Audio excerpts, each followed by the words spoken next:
Ya, salah satu alasan yang membuat tim Prabowo Hatta tidak melanjutkan proses rekapitulasi suara adalah klaim adanya kecurangan dalam pemilu. Apakah benar demikian? Ini memang hanya salah satu alasan ya dari yang kemudian ditudingkan kepada penyelenggara pemilu. Kecurangan.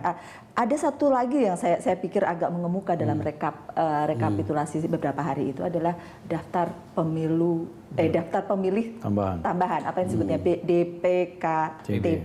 Itu dari hari ke hari agak mengemuka sebenarnya. Apakah memang benar demikian, ini begitu banyak DPKTB-nya sekarang ini? Ya, DPKTB itu kan satu mekanisme yang diperuntukkan kepada masyarakat pemilih yang memang dia belum terdaftar di DPT ya. Atau belum terdaftar di DPK. Jadi kita ada DPT, setelah DPT ditetapkan ada pemilih DPK. tetap, daftar pemilih khusus. Nah, ini kalau misalnya dua-duanya tidak terdaftar, maka ada ruang pada hari pemungutan suara untuk melaksanakan pencoblosan dengan catatan. Pertama, dia punya identitas dan dia harus mencoblos di TPS sesuai dengan identitasnya. Dan dia diberikan ruang pada waktu pukul 12 sampai dengan pukul 13. Itu di bagian akhir ketika kemudian surat suara masih ada, begitu ya. Jadi satu hal yang kemudian orang juga pikirkan adalah tanpa form A5 pun sebenarnya orang bisa memilih, begitukah? Konteksnya adalah tadi, konteks yang memang dia tidak terdaftar dalam DPT dan DPK saja. Kalau A5 itu pindah memilih. Pindah memilih. Kalau pindah memilih dia harus. Tapi kalau saya bawa KTP saja kemudian saya pilih ke tempat lain, bisa nggak? Oh, nggak bisa. Nggak bisa. Ada nggak kasus yang seperti itu? Ada beberapa kasus dan itu sudah ditemukan oleh Bawaslu di lapangan dan langsung diambil tindakan preventif dan juga represif, Pak, istilahnya seperti itu. Jadi memang semangatnya DPKTB itu semangatnya ingin mengakomodir sebanyak mungkin partisipasi publik.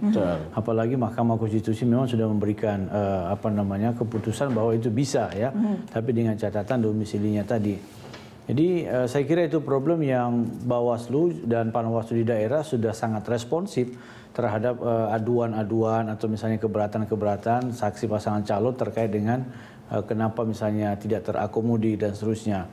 Jadi kita lebih banyak mendorong supaya upaya pemenuhan hak rakyat itu yang paling mendasar itu dipenuhi daripada menghilangkan atau mencoret. Jadi semangat mencoret itu kita tekan, tapi semangat mendorong supaya dia berpartisipasi kita malah lebih ke depan. Kalau sudah diselesaikan di tingkat awal, kenapa kemudian mengemuka di rekapitulasi nasional ya? Nah itulah Bawaslu dan KPU sebelum 9 Juli itu punya surat edaran bersama bahwa kita mengharapkan persoalan yang terjadi di level mana itu segera teman-teman penyelenggara sesuai tingkatannya menyelesaikan ya. Tapi tetap kita menghargai kalau ada keberatan-keberatan dari kedua saksi capres itu tetap akan diakomodir. Ya, kita kembali ke pidato Pak Prabowo pada waktu itu. Itu yang mengapa tadi saya terkejut pada waktu itu. Jadi kan ada lima alasan sebetulnya kenapa kemudian pasangan Prabowo Hatta tidak mengikuti proses ini lebih lanjut. Pertama, waktu itu disebut KPU bermasalah, tidak adil, tidak transparan, kan kira-kira begitu, jadi, tidak demokratis. Banyak aturan yang dibuat KPU justru dilanggar sendiri. Lalu kemudian KPU abaikan rekomendasi Bawaslu. Tidak tahu kita rekomendasi macam apa, tentu yang di lapangan ya. Yang 5.800 TPS. Ada campur tangan asing selama Pilpres. Lalu kemudian KPU lepas tangan soal sengketa pemilu yang katanya dibawa saja ke MK, kan mengharapkan itu. Lalu kemudian kecurangan pemilu yang pada waktu itu sangat tegas dibilang sama Pak Prabowo sebagai masif, sistematis, dan terstruktur. Ini sangat mengejutkan memang ketika itu Sebenarnya nggak mengejutkan juga Bang Don. Karena memang saya kebetulan mengikuti perjalanan lah katakan ya Prabowo sebagai seorang capres maupun sebelumnya. Dan beliau itu memang berkali-kali dalam beberapa kesempatan mengeluhkan betapa masif, terstruktur dan sistematis kecurangan yang terjadi, terutama waktu Pilgub DKI. Saya ingat sekali itu Desember 2012, beliau marah sekali antara lain karena coba menurut kata-kata dia ya, saksi misalkan kita kasih 200.000. Ntar yang sebelah sana bayar 400.000 untuk mengubah. Gitu. Jadi kekesalan beliau itu memang terlihat sudah lama sebetulnya. Dan kelihatannya beliau ini mungkin satu-satunya yang berani mengkritik salah satu lah ya secara terbuka sistem penyelenggaraan pemilu kita. Satu lagi kalau nggak salah Ibu Megawati. Dan dua-dua ini korban 2009 yang mengajukan sengketa ke MK. Kalau melihat itu Pak Muhammad, bagaimana sih sebenarnya rekomendasi Bawaslu pada saat itu yang dikatakan bahwa tidak ditindaklanjuti oleh KPU? Apakah menurut Bawaslu ada rekomendasi yang tidak ditindaklanjuti? Kalau kita lihat secara tingkatan ya, kita pastikan bahwa rekomendasi itu kita sampaikan pada waktu yang diatur sesuai ketentuan dan kita juga melihat respon yang cepat dan baik dari KPU. Memang ada 1-2 kasus seperti DKI, Jawa Timur yang tidak tuntas disebabkan karena waktu, tapi kemudian kita bisa mintakan jawaban atau respon teman-teman KPU di tingkat nasional. Nah untuk DKI saya kira memang rekomendasi Bawaslu itu tidak PSU kepada 5.800 itu. Ini harus dikelirkan bahwa pemilihan ulang di 5.800 TPS. Artinya begini, bolehlah orang menyampaikan laporan, tapi kemudian tidak bisa lantas dipastikan bahwa laporan itu benar-benar sebuah pelanggaran. Ada proses verifikasi yang harus kami lakukan, ya misalnya mengkaji laporan itu, kemudian melakukan klarifikasi, lalu memastikan bahwa memang ini ada indikasi pelanggaran. Nah, kalau memang terbukti, kita rekomendasi PSU. Nah, dari 5.000 itu kita sempat melakukan investigasi dan klarifikasi, 200-nya itu tidak terbukti. Jadi, kita coba memastikan apakah 5.000 ini benar sebuah pelanggaran, ya maaf, memang tidak terbukti. Pelanggaran yang harus kemudian dilakukan pemilihan ulang ya. Nah, tapi ada juga yang memang kita sudah 13 TPS ya, Kang Ferry ya, yang kita sudah rekomendasi PSU sudah dilakukan oleh teman-teman KPU DKI. Itu jelas. Jadi Bawaslu sudah memberikan rekomendasi kepada KPU Jakarta. Ada 13, hanya 17 kalau tidak salah, telah diverifikasi lagi 13 TPS yang dilakukan PSU. Dan itu pada waktu itu serta-merta teman-teman KPU Jakarta melakukan PSU. Dan itu sudah clear. Iya, itu sudah hasilnya tidak berbeda dengan yang sebelumnya. Iya, karena Jakarta ini unik ya, dan hasilnya memang beda tipis tuh, kemenangannya cuma sekitar 300.000 kalau tidak salah ya suaranya. Ya, sekitar 300.000 suara.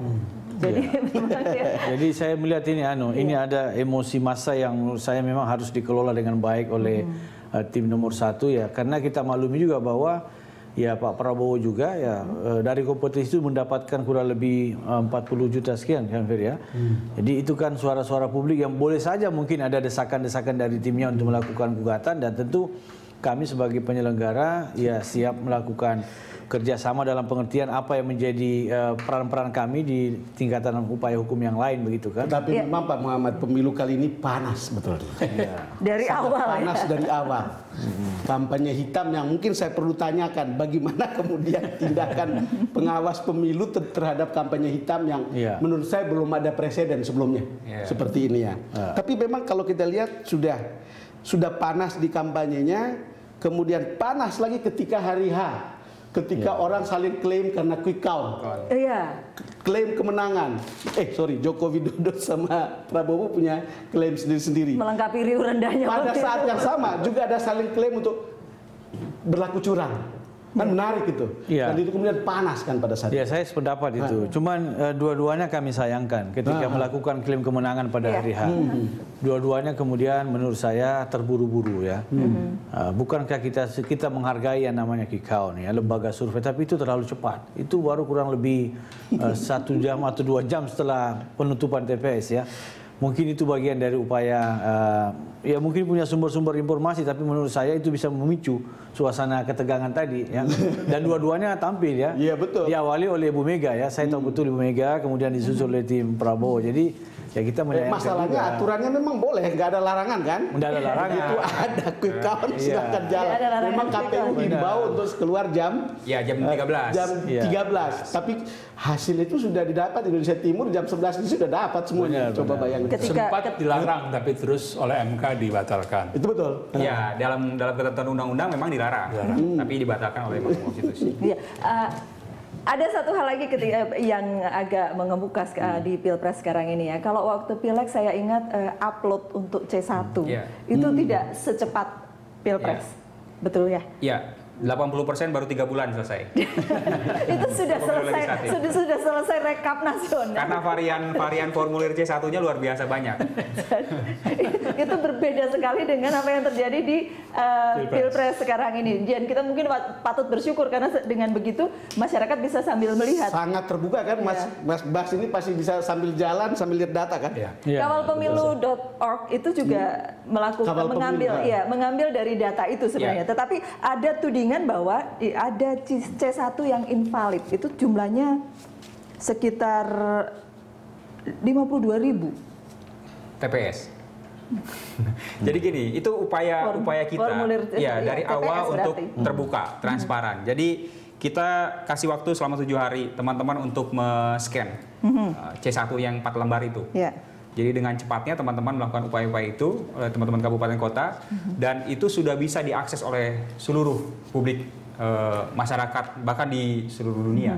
Kan seperti itu mekanisme yang dilakukan. Nah, ketika misalnya terjadi ada kesalahan atau ada problem di dalam itu kan tidak, makanya kita ada notification, ada disclaimer di sananya bahwa proses yang memang benar kan secara manual, secara berjenjang tadi.